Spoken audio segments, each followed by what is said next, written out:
Hello WhatsApp guys, কী অবস্থা সবার, কেমন আছেন? আশা করি সবাই অনেক ভালো আছেন। আজকে আমরা যে মুভিটি এক্সপ্লেনেশন করছি, মুভিটির নাম হচ্ছে ইনটু দি নাইট। এই মুভিটি এখানে যে আপনারা একটি প্লেন দেখতে পাচ্ছেন, এই প্লেনটি সূর্যের আলো থেকে বাঁচতে একদম অনেক দূরে চলে যায়, এমন একটা জায়গায় যায় যেখানে কোনো সূর্যের আলো পৌঁছাতে পারে না। নাটক সিরিজের শুরুতেই আর ট্রেনজিও নামের একজনের সাথে আমাদের পরিচয় হয়। সেই সময় ট্রেনজিও একটি বিমানবন্দরে যায়। যখন ট্রেনজিও বিমানবন্দরে পৌঁছায়, আমরা তাকে বেশ উদ্বিগ্ন লক্ষ্য করি। তার মনে হচ্ছে তার ফ্লাইট মিস হয়েছে, কিন্তু বাস্তবে তার ফ্লাইট মিস করা হয়নি, সত্যি বেশ ভিন্ন ছিল। পরে তিনি পশ্চিমের ফ্লাইটে ছাড়ার সময় জিজ্ঞাসা করতে রিসিপশনে যান। তাকে জানানো হয়েছে যে এটি 2 ঘন্টা পর চলে যাবে। তিনি পরে একটি টিকিট ক্রয় করেন যাতে তিনি টার্মিনাল অতিক্রম করতে পারেন। পরবর্তী একটি দৃশ্যে একজন মহিলা নিউ ইয়র্কে বসবাসকারী একজন বন্ধুর সাথে ভিডিও চ্যাট করছিলেন। এরই মধ্যে তার সেরা বন্ধু অজ্ঞান হয়ে যায় এবং বিমানবন্দরে মহিলাটি অনেক চিন্তা করতে শুরু করে, কারণ সে বর্তমানে তাকে অনেক সহায়তা করতে পারছে না। কিছু লোক টিভি দেখছিল এবং একজন সংবাদকর্মীকে পরে বেরিয়ে যেতে দেখছিল। এছাড়াও তারা লক্ষ্য করে বেশ কয়েকজন লোক অজ্ঞান হয়ে মাটিতে পড়ে আছে এবং এর কারণ সম্পর্কে কেউ অবগত নয়। যারা খবর দেখছিল তারা এটাকে রসিকতা বলে বিশ্বাস করেন, কারণ এভাবে মানুষ কিভাবে পাশ কাটিয়ে যায়। যাই হোক, তেরেনজিও জানেন যে এটি একটি রসিকতা নয়, বরং এটি গুরুতর পরিস্থিতি। তেরেনজি বলেছেন যে এই সময়ও তার একটি পদক্ষেপ নেওয়া উচিত। তিনি টার্মিনালে ছুটে যান এবং বিভ্রান্ত হয়ে গার্ডের বন্দুকটি ধরেন। তিনি সবাইকে তার পথে হস্তক্ষেপ না করার জন্য অনুরোধ করেন। তিনি অবিলম্বে বিমানের দিকে যান, যেটি মস্কোর দিকে যাচ্ছিলেন। কিছুক্ষণ পরে ফ্লাইটটি উড্ডয়নের জন্য সেট করা হয়েছিল। সে যাত্রীকে বন্দুকের কাছে নিয়ে যায় এবং জেটটিকে উড়ানোর দাবি জানায়। আসল পাইলট এখন আসেনি এবং কো-পাইলট এই সন্ন্যাসীকে সাহায্য করতে চান না। ফলে তারা একে অপরের সাথে মারামারি করতে থাকে। ফলে একটি গুলি পাইলটকে লাগে এবং পাইলট আহত হয়। এই গুলি তার হাতে লেগেছিল। এ অবস্থার কারণে যাত্রীরা খুবই উদ্বিগ্ন। ফ্লাইট অ্যাটেন্ডেন্ট দ্বারা তাদের উদ্বিগ্ন না হওয়ার জন্য উৎসাহিত করা হয়েছিল। পরে তেজস্ক্র ককপিট থেকে বেরিয়ে আসে এবং জিজ্ঞাসা করে যে সেখানে অন্য একজন পাইলট আছে কিনা। এই কথা শুনে একজন মহিলা উঠে দাঁড়ায়, যিনি একজন প্রাক্তন পাইলট ছিলেন। তেরেনজিওর নির্দেশে তিনি বিমান থেকে নামলেন। বুলেটের কারণে প্লেনের এভিওনিক্স ভেঙে গেছে, তাই কেউ প্লেন থেকে বের হতে পারছে না, যা তাদের ভ্রমণ চালিয়ে যেতে বাধ্য করে। পরে তারা সিলভিকে প্রশ্ন করে যে কেন সে জোর করে বিমান থেকে নামছে। তিনি প্রকাশ করেন যে তাকে ন্যাটোতে একজন কর্মকর্তার পদে নিয়োগ দেওয়া হয়েছিল এবং আমি অনেক কিছু সম্পর্কে সচেতন যা অন্যরা জানে না। যখন পাইলটরা সত্য কারণ ব্যাখ্যা করার জন্য জোর দেয়, তিনি দাবি করেন সূর্যকিরণ প্রাণঘাতী হয়ে উঠেছে। প্রত্যেকেই পরের দিন সূর্যের রশ্মি থেকে দিনের শুরুতেই ধ্বংস হয়ে যাবে, এমনকি যারা তাদের বাড়িতে থাকবেন। তিনি দাবি করেন যে জাপান এবং কোরিয়া ইতিমধ্যে এটি অনুভব করেছেন, আর এই বিমান হবে সূর্যের পরবর্তী টার্গেট। যদি রশ্মি এটিতে প্রভাবিত হয়, পাইলটরা এটি বিশ্বাস করে না এবং বলে হাঁপড়ে সম্ভবত পাগল। তেরেনজিও মন্তব্য করেছেন যে এটি শোনার পর আমি আপনার কাছে পাগল হয়ে যেতে পারি। আসলে যদিও আমি পাগল নই। পরে পাইলট ম্যাথিউর গুলিবদ্ধ হাত রক্তাক্ত হয়। একজন মহিলা যাত্রী, যিনি একজন চিকিৎসা পেশাদার ছিলেন, তিনি এই দায়িত্ব গ্রহণ করে এবং ঘোষণা করেন যে তিনি পাইলটকে সহায়তা করবেন। সে একটি গরম ছুরি ব্যবহার করে তার হাত থেকে বুলেটটিকে সরিয়ে দেয়। এ কারণে পাইলট অস্বস্তি বোধ করছিল এবং অন্যান্য যাত্রীরাও উদ্বিগ্ন হতে শুরু করে। তাই তিনি জানেন যে এটি সহ করতে হবে, কারণ যাত্রীদের জীবন ম্যাথিউর উপর নির্ভর করে। পরে ম্যাথিউ সবাইকে জানিয়ে দেয় যে আমরা ট্রেনজিও যে অবস্থানে বলবে সেখানে অবতরণ করবে। আমাদের উদ্দেশ্য অবতরণ অবস্থান সত্ত্বেও ম্যাথিউ বিশ্বাস করতেন যে যুদ্ধবিমান নিঃসন্দেহ তাদের উদ্ধার করতে আসবে। তেরেঞ্জিও তাদের বন্দুকের মুখে নিয়ে গেছে বলে তারা বিমান থেকে নামিয়েছে। তবে অন্য পাইলট সিলভি বিশ্বাস করেন না যে তাদের সাহায্যে আসবে। বিপরীতে যখন অন্য যাত্রী জানতে পারে যে সূর্যের আলো মানুষকে হত্যা করেছে, তিনি এটি বিশ্বাস করেন না এবং পাইলটকেদের সন্দেহ করতে শুরু করেন এবং সমস্ত পাইলটরা তাকে মিথ্যা বলছে। ওই যাত্রীর নাম আয়োস। আরেকজন যাত্রী পরে হাজির হন যিনি ছিলেন আরবীয় একজন কাশিতে আক্রান্ত হন এবং কিছুক্ষণ পর অজ্ঞান হয়ে যায়। আয়োস ভান করে যে সে তাকে সাহায্য করছে, কিন্তু সে ট্রেনজির বন্দুক চুরি করে।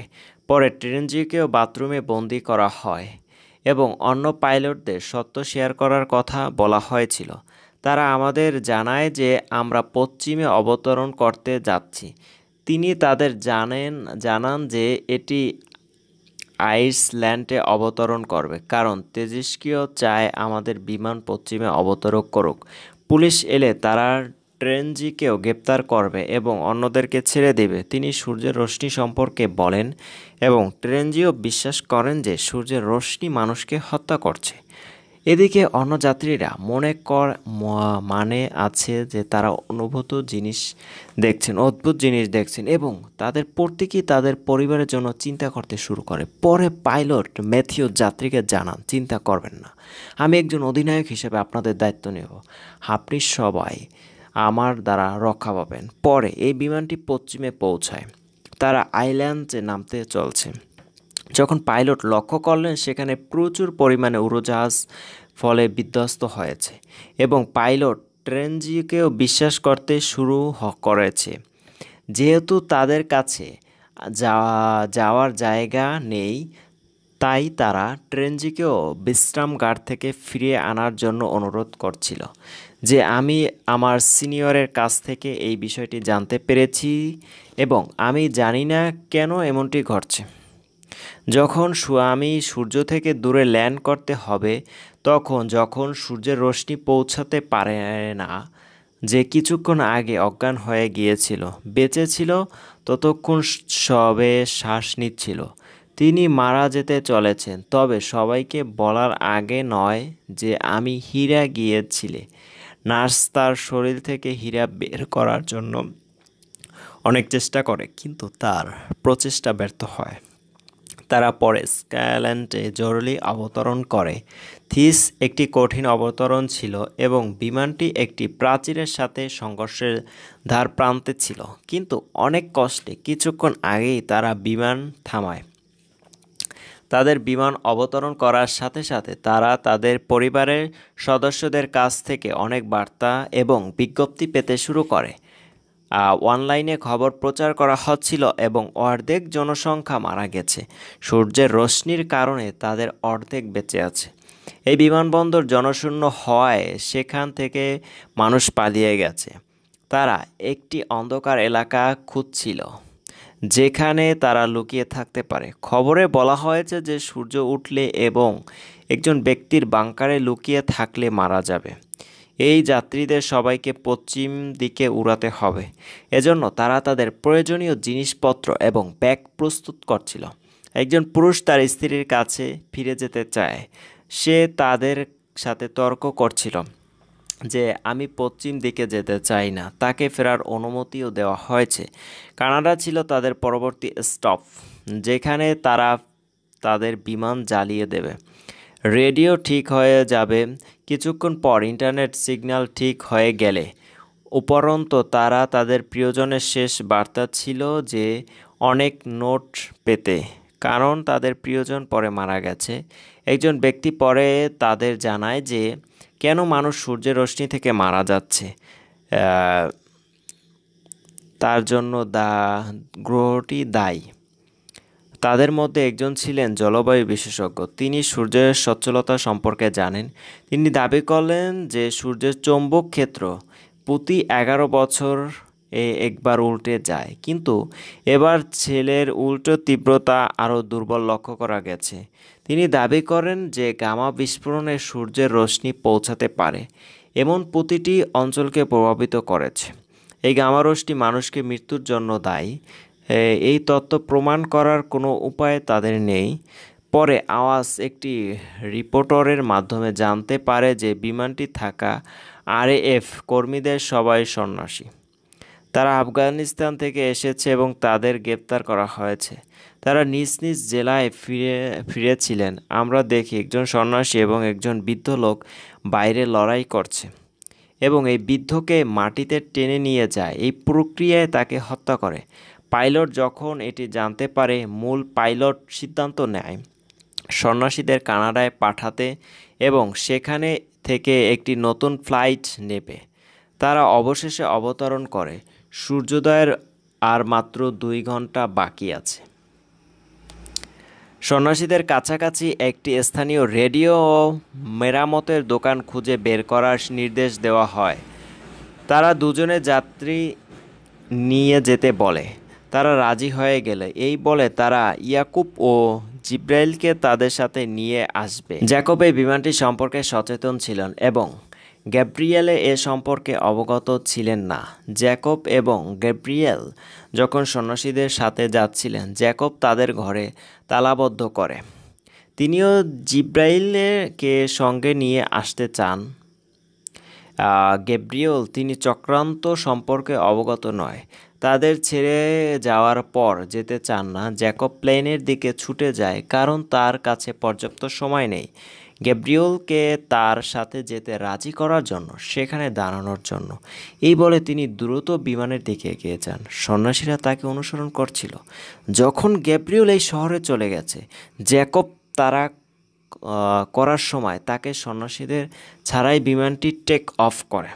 তারপর বিমানের জানলায় গুলি চালায়। এরপর কি হলো? প্লেনটি যদি লেভেলের উচ্চতায় বজায় রাখে তবে এই উলেনটি ভাঙবে না। বিমানে একটি ছেলে ছিল যে বেশ অসুস্থ ছিল। আয়স তার সাথে যোগাযোগ করার চেষ্টা করে, তাই সে তাকে সাহায্য করতে পারে, কিন্তু তার মা তাকে সন্তানদের কাছে যাওয়ার বিরুদ্ধে সতর্ক করে, তার সাথে কথা বলেন না। এরপরে হাইওয়েতে তারা কোথাও থেকে রেডিও সংকেত পায়। তারা হাইওয়ের কিছু যাত্রী সম্পর্কে জানতে পারে যারা জলের বাংকারের নিচে লুকিয়ে আছে। তারা এখনও জীবিত এবং পাইলট ম্যাথিউ তাদের বাঁচাতে যেতে চায়। অন্য পাইলট পরামর্শ দেন যে আমরা এমনকি পরিষ্কার নই যে এটি সঠিক তথ্য কিনা, তাই এটা ঠিক নয়। আমাদের বাঁচাতে সেখানে যাওয়া পাগলামি হবে। তেজিস্কেও সেখানে উপস্থিত হন এবং দাবি করেন যে সমস্ত সিদ্ধান্ত অধিনায়কের দ্বারা নেওয়া হবে এবং আমরা কেন করি না। তিনি অন্তর্বর্তী সভায় প্রতিটি যাত্রীকে ডাকেন। সেখানে প্রত্যেক যাত্রী ভোট দেবেন বলে নির্বাচিত ছিল এবং একসাথে সিদ্ধান্ত নেয়। এদিকে অ্যালার্ম বাজতে শুরু করে। এটি নির্দেশ করে যে প্লেনটি ত্রুটিপূর্ণ। তার ফলস্বরূপে বিমানটি পরীক্ষা করে। ম্যাথিউ শিখেছে যে সন্ন্যাসীরা তাদের পিছনে ফেলিয়েছিল এবং তাদের একজনের নিজের সাথে একটি ল্যান্ডিং জোন বাঁধা ছিল। তিনি সেখানে থাকলে তারা নিরাপদে অবতরণ করবেন না। ম্যাথিউ সিদ্ধান্ত নেয় যে দ্রুত বিমান চালাবে, আর এর ফলে অক্সিজেন কমে যাবে আর দ্রুত গতির কারণে সে নেমে যাবে। কিন্তু এই দৃষ্টান্ত তিনি ভুলে গিয়েছিলেন যে তাদের বিমানের কাচ ভেঙে গেছে। উড়োজাহাজ দ্রুত উড়ার সাথে সাথে জানালা ভেঙে যায়। বাতাস দ্রুত বিমানে প্রবেশ করছিল। বস্তুগুলো বাতাসের মধ্য দিয়ে উঠছিল, যা যাত্রীদের জন্য তাদের আসনে থাকা কঠিন করে তুলেছিল। ম্যাথিউ প্লেনের গতি কমিয়ে কম উচ্চতায় নিয়ে যায়। পরে জ্যাকব জানালার কাছে একটি কাঠের বোট রাখছে বলে জানা যায়, ফলে বিমানে বাতাস প্রবেশ করতে পারে না। অসুস্থ শিশুটির শ্বাসকষ্ট হচ্ছিল। বিবেচনা করে তারা শ্বাসকষ্ট রয়েছে। এখানে আইওস একটি ধারণা পেয়েছিল শিশুটির জন্য একটি অক্সিজেনের পাইপ ব্যবহার করার সিদ্ধান্ত নেয়। এটি দেখে শিশুটির মা বিব্রত, কারণ তিনি আগেই আইওসকে অনুরোধ করেছিল যে সন্তান যেন দূরত্বে থাকে তা নিশ্চিত করতে। ম্যাথিড ছাড়া আমি কিভাবে প্লেন চালাবো এই ভেবে সে বেশ চিন্তিত ছিল। সমস্ত যাত্রী তাকে উড়ে যাওয়ার জন্য জোর দেয়। এমনকি যদি আপনারা কোনো অভিজ্ঞতা নাও থাকে তবু আপনাকে এই বিমানটি টেক অফ করতে হবে, কারণ আপনি আমাদের শেষ ভরসা। সিলভিকে কিভাবে প্লেন অবতরণ করতে হয় তা শিখতে একটি ইউটিউব ভিডিও দেখতে দেখা যেতে পারে। ভিডিওটি দেখে বেশ সহজ ছিল, কিন্তু যখন এটি টেক অফ করার কথা আসে এবং প্লেনটি অবতরণ করা হয় এটি বেশ কঠিন ছিল। সিলভি নার্ভাস হয়ে গিয়েছিল এবং যখন তারা অবতরণ করে তখন এটি এক ধরনের নরবয় অবতরণ ছিল। সৌভাগ্যক্রমে তারা ঠিকঠাকভাবে এটা করতে পেরেছিল। একজন যাত্রী এই গেট স্পাম করতে মাটিতে পড়ে যায়, কারণ গেট দিয়ে কারেন্ট প্রভাবিত হয়। তারা শিখেছে যে প্রতিটি যাত্রী প্রবেশ না করা পর্যন্ত তাদের বোতাম চিপতে হবে। বোতামটি চিপতে গুরুত্বপূর্ণ, কারণ এটি চাপা না হওয়া পর্যন্ত গেটটি খোলা থাকবে। তেজিস্কয় বলেছে যে আমি এই বোতামটি চিপতে থাকব যতক্ষণ না প্রত্যেক যাত্রী প্রবেশ করে। তেরেনজিওর হাত সিলভি বেঁধে রেখেছিল, কারণ সে ভয়ে পায় যে সে তাদের সাথে প্রতারণা করতে পারে, যেমন সে আয়োজের সাথে করেছিল। সে তাকে বলে আপনাকে মুক্ত করা হবে যখন সমস্ত যাত্রী ভিতরে প্রবেশ করবে। তার সঙ্গে আয়োজের গাড়ি থাকা গ্রুপের সদস্যরা। ট্রেনজিরো হাত বেঁধে সিলভি এবং দলের অন্যান্য সদস্যরা প্রবেশ করে। অন্যদিকে আয়োজ তার সমস্ত যাত্রীদের নামিয়ে দিয়ে একটি বাঁক নেয়।